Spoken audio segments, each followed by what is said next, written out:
Tanggal 1 Juni merupakan hari yang sangat penting bagi bangsa Indonesia, karena pada hari itulah Pancasila lahir sebagai dasar negara kita. Mau tahu gimana sejarahnya?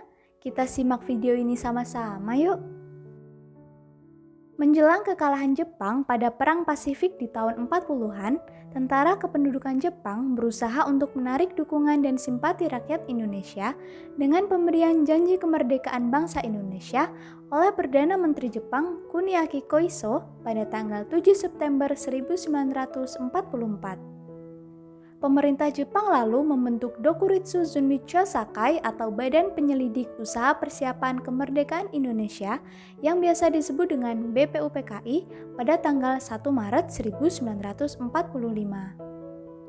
Organisasi ini diketuai oleh Dr. Rajiman Widyodiningrat.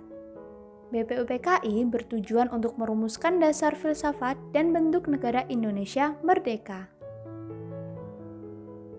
Pada hari pertama diadakannya sidang, tepat tanggal 29 Mei 1945, Dr. Rajiman Widyodiningrat meminta para anggota sidang untuk mengemukakan pandangannya mengenai rancangan dasar negara.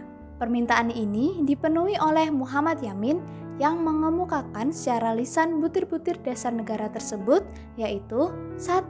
Peri kebangsaan, 2. Peri kemanusiaan, 3. Peri ketuhanan, 4. Peri kerakyatan, dan 5. Peri kesejahteraan rakyat. Lalu pada sidang berikutnya, tanggal 31 Mei 1945, Profesor Supomo menyampaikan butir-butir dasar negara, yaitu 1. Persatuan, 2. Kekeluargaan, 3. Keseimbangan lahir batin, 4. Musyawarah, dan 5. Keadilan rakyat. Sebenarnya, hampir separuh dari anggota BPUPKI menyampaikan pendapatnya. Namun, belum ada satupun yang memenuhi syarat suatu sistem filsafat dasar untuk Indonesia merdeka.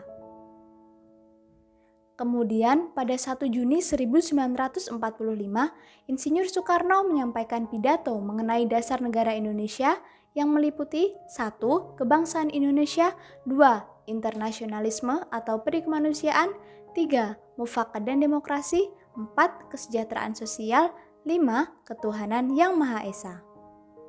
Awalnya, dasar negara ini bernama Pancadharma.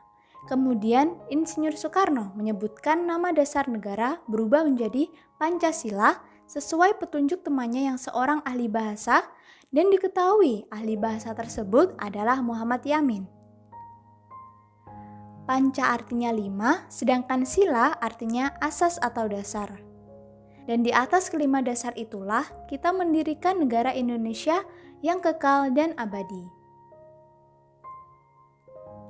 Selanjutnya, BPUPKI membentuk panitia kecil untuk merumuskan dan menyusun Undang-Undang Dasar yang berpedoman pada pidato Soekarno pada 1 Juni 1945.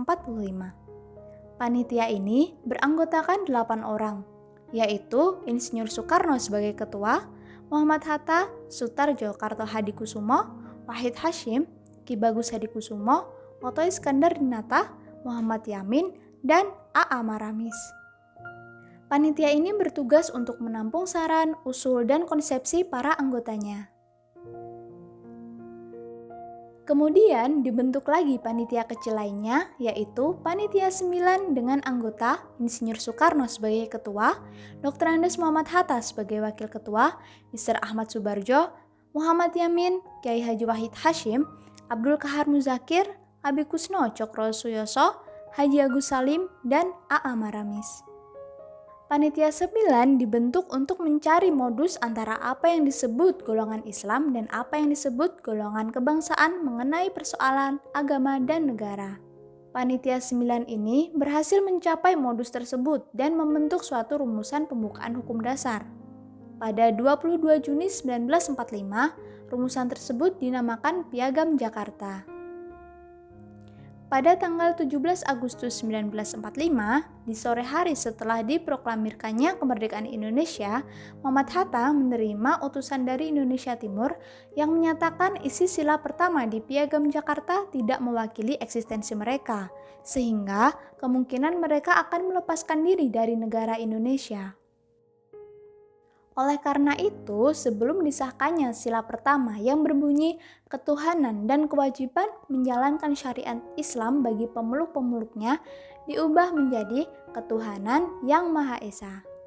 Perubahan tersebut sebelumnya telah didiskusikan kepada 4 tokoh Islam, yakni Ki Bagus Hadikusumo, Wahid Hasyim, Mr. Kasman Singodimojo, dan Tengku Muhammad Hasan. Pancasila disahkan oleh PPKI atau Panitia Persiapan Kemerdekaan Indonesia pada tanggal 18 Agustus 1945. Penetapan hari lahirnya Pancasila pada 1 Juni merujuk pada fakta sejarah ketika Soekarno pertama kali mengungkapkan kata Pancasila dalam pidatonya pada 1 Juni tahun 1945. Ideologi Pancasila diletakkan oleh pendiri bangsa sebagai ideologi bangsa yang dapat menjiwai berbagai gerakan dan kehidupan politik serta kemasyarakatan bangsa Indonesia. Dasar pemahaman dan penghayatan serta pelaksanaan haruslah terpatri dalam setiap jiwa anak bangsa Indonesia sehingga negara Indonesia dapat berdiri dengan tegar disertai kesejahteraan dan kemakmuran sebagai bangsa yang kaya serta berlandaskan Pancasila.